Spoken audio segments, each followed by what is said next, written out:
Here's Chapter 14, The Tournament and Lena's World, with all the excitement and anticipation intact. The Tournament and Lena's World. Marco and Lena stood before the portal that would take them back to the second floor. It shimmered with an ethereal light, pulsing with the same energy that coursed through the dungeon.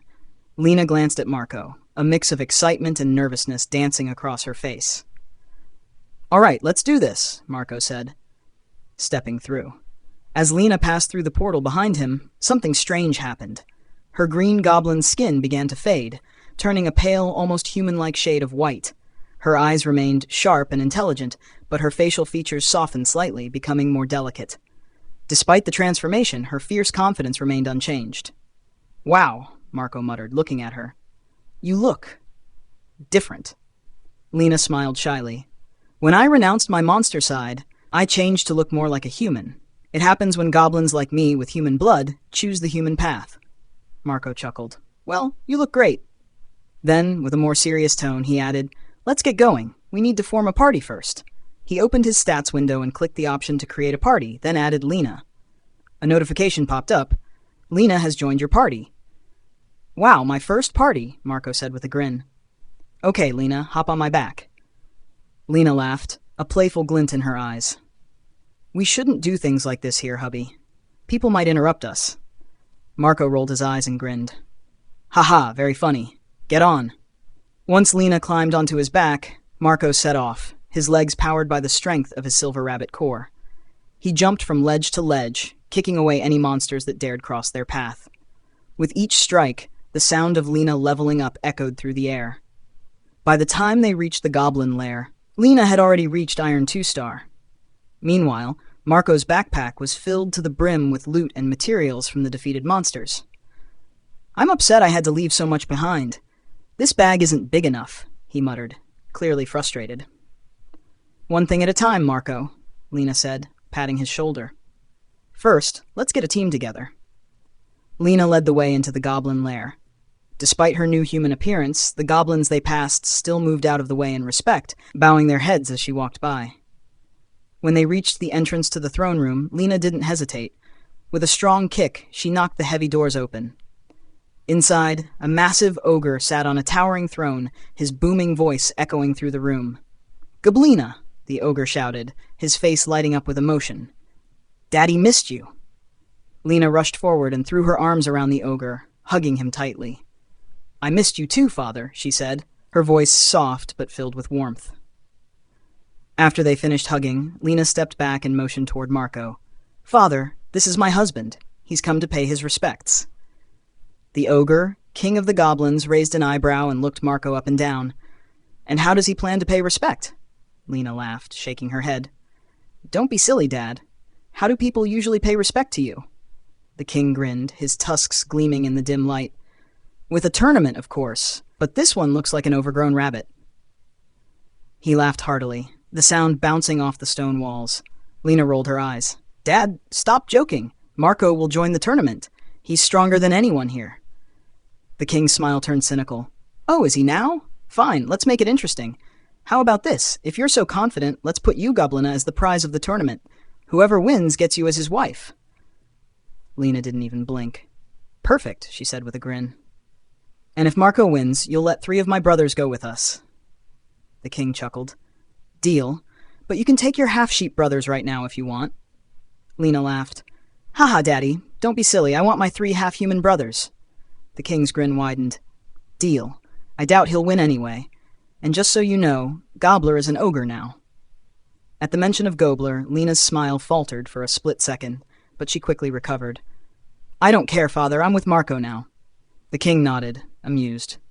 "Very well. I'll arrange the tournament. Be ready tomorrow." Without another word, Lena and Marco passed through a portal on the left side of the throne room. The moment they stepped through, they found themselves in a strange new world. It was desolate, with a desert stretching in every direction, but off in the distance, Marco could see mountains dotted with portals. A small, fertile kingdom nestled in the heart of the wasteland, green with trees, plants, and homes. It looked like a piece of earth had been dropped into a desert world. Marco's curiosity got the better of him. "Lena, why does this place look like my world? What is this planet?" Lena glanced at him, her face thoughtful. This planet is called Earth. Marco's eyes widened. Wait, what? This is Earth? Not exactly, Lena explained. According to my mother, there are many realms, millions of them, all layered over the same planet. Most realms don't have dungeons, but the ones that do are in danger. Dungeons only appear when worlds are on the brink of destruction. They're like a final option for survival, or a way to nurture another dying world. Marco's brow furrowed. And the dungeons, how do they work? Lena nodded as she continued. The first 10 years after a dungeon appears, you can roam freely. But after that, it changes. If the dungeon doesn't make it past the 100th floor, it closes, and all who remain inside have a choice. Become floor monsters or die. That's why so few humans choose to become monsters. Marco looked down at the ground, deep in thought. So, when someone becomes a monster, do they change physically? Lena shrugged. Not always. It's more like you. You have a rabbit core, so if you became a floor monster, you'd be a were-rabbit. It's similar for most humans with animal cores, like wolf or bat cores. Those people usually end up on the 5th to 7th floors as monsters. Marco nodded slowly, trying to wrap his head around the complexities of this dungeon system. I still have more questions, but I'll save them for later. Who's Gobbler, by the way? Lena's cheeks flushed, and she looked away awkwardly. Oh, Gobbler? He's, my boyfriend. Well, he was, until you became my husband. Marco raised an eyebrow, clearly intrigued. When did you break up with him? Lena fidgeted nervously. I haven't yet, but I will. When I see him, I'll let him know. Marco's mouth dropped open. So, you cheated on him? Lena gasped, shaking her head quickly. No, it's not like that. I just followed my heart. Plus, Gobbler never touched me. He wanted to wait until marriage. His loss. She burst into a fit of laughter. Marco sighed, shaking his head but unable to suppress a grin. You're a handful, you know that? Lena flashed him a mischievous smile. You love it. Later that evening, Lena led Marco to her childhood home, a cozy little house near the heart of the fertile kingdom. It was surprisingly comfortable, with simple wooden furniture, warm lighting, and the faint smell of cooked meat lingering in the air. Marco tossed his backpack into the corner, feeling the weight of the day settle on his shoulders. We'll stay here tonight and prepare for the tournament tomorrow, Lena said, her voice calm but laced with excitement.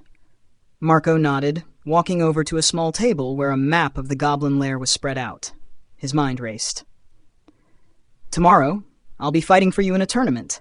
I'll have to face your brothers and who knows what other challengers. Are you sure they won't hold back? Lena smiled softly. They won't, but I know you can win. You're strong, Marco. Stronger than any of them. He sighed and sat down, glancing out the window at the darkening sky. This world, the dungeons, the tournaments, it's all so crazy. But somehow, I feel like I'm exactly where I need to be. Lena sat beside him, placing her hand on his. You are. And tomorrow, you'll prove it to everyone. Marco squeezed her hand gently, feeling a sense of calm settle over him. Tomorrow was going to be a big day, and he was ready for it. Ready to fight, ready to win, and ready to carve out his place in this strange and dangerous world. Chapter 15. The Drunken Duel.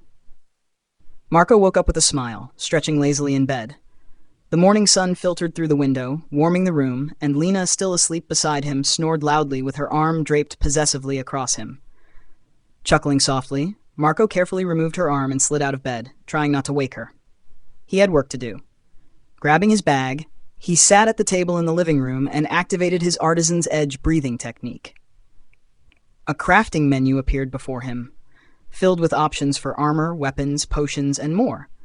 He scrolled through, seeing most items grayed out, locked behind higher levels and rare materials.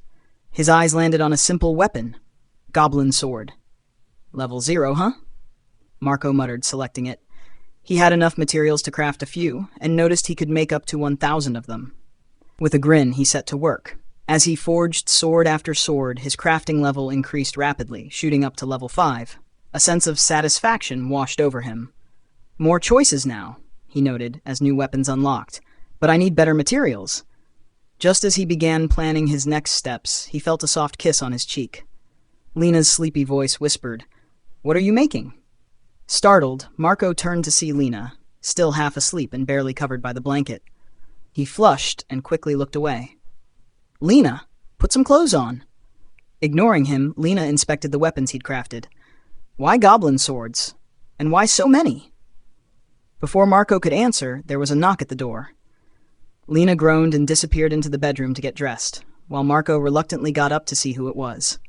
When Lena returned, Marco was gone, and a note hung on the door, scrawled in messy handwriting. We're borrowing your new brother for a while. See you at the tournament. Love, your brothers. Marco, now seated in a dim goblin tavern, found himself surrounded by Lena's 3 half-ogre brothers, each towering over him, and making him feel even smaller. The eldest, Thragor Stonefist, clapped Marco so hard on the back that he nearly fell out of his seat. This, Thragor bellowed, pointing at a rotund ogre with a chicken stuffed in his mouth, is Mulgrok the Devourer. Mulgrok raised a greasy hand in greeting, barely pausing his feast. And this one, Thragor continued, pointing at an ogre picking his nose, is Gorgrath the Brute. Gorgrath gave a proud thumbs up, his fingers still glistening. And I'm Thragor Stonefist, the eldest said, puffing out his chest and slamming his fist on the table. What's your name, little brother? Already feeling the effects of the strong ogre ale, Marco blinked blearily. Marco! The brothers exchanged glances before bursting into laughter. Marco? Thragor roared.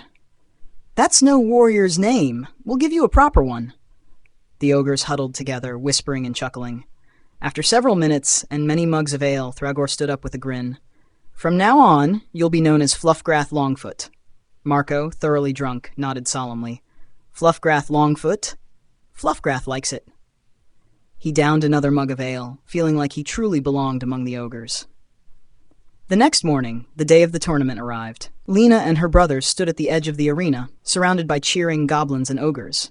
In the center stood Marco, now dubbed Fluffgrath Longfoot, still swaying slightly from the previous night's drinking.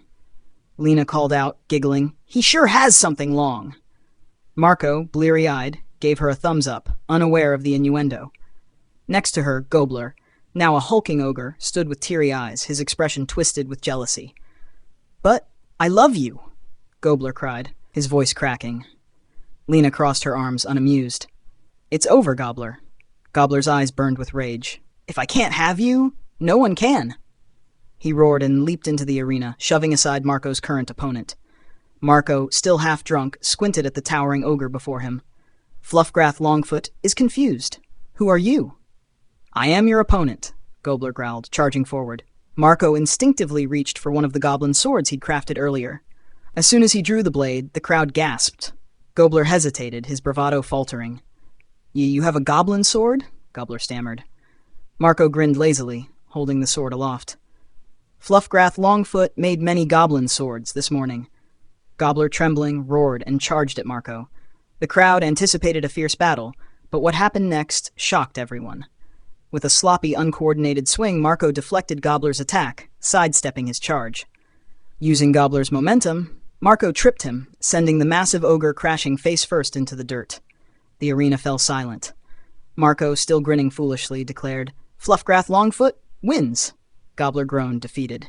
The crowd erupted in cheers, and Lena rushed forward to embrace Marco.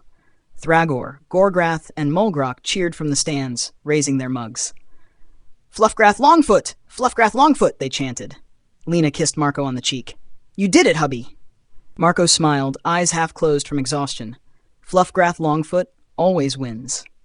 Later, Marco lay in a hammock in Lena's house, nursing a pounding headache. Lena sat beside him, amused but tender. You really showed Gobler who's boss, Lena teased. Fluffgrath Longfoot never backs down, Marco mumbled, his head throbbing. Lena laughed softly, kissing his forehead. Get some rest. You've earned it. Marco closed his eyes, feeling the gentle sway of the hammock and Lena's warm presence by his side. Despite the chaos, the drinking, and the fighting, he couldn't help but smile. Tomorrow was another day in the dungeon, and he was ready for whatever came next.